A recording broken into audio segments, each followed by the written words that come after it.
This blow molding is used to create durable, high-quality, sustainable containers for industries like food and beverage, pharmaceuticals, and cosmetics.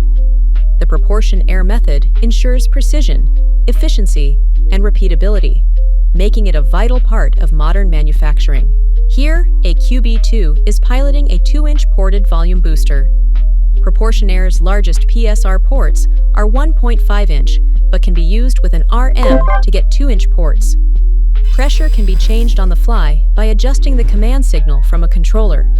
The QB2 Volume Booster and DS assembly is accurate to plus or minus 0.5% and repeatable to plus or minus 0.05% of full-scale calibration. In a glass bottle blow molding application, bottles are manufactured via the press and blow method.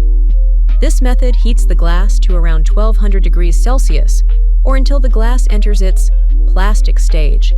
At this point, the molten glass takes on a cylindrical shape, and it is called a gob. This gob is then pressed into a mold to whatever the final shape will be.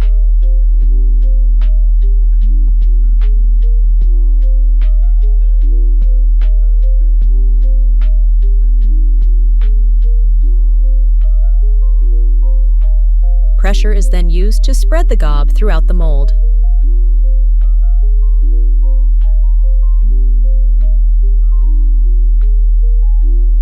Many bottles can be created at the same time using this process. The pressure control must be fast responding, accurate, and repeatable to ensure consistent glass bottles blow molding.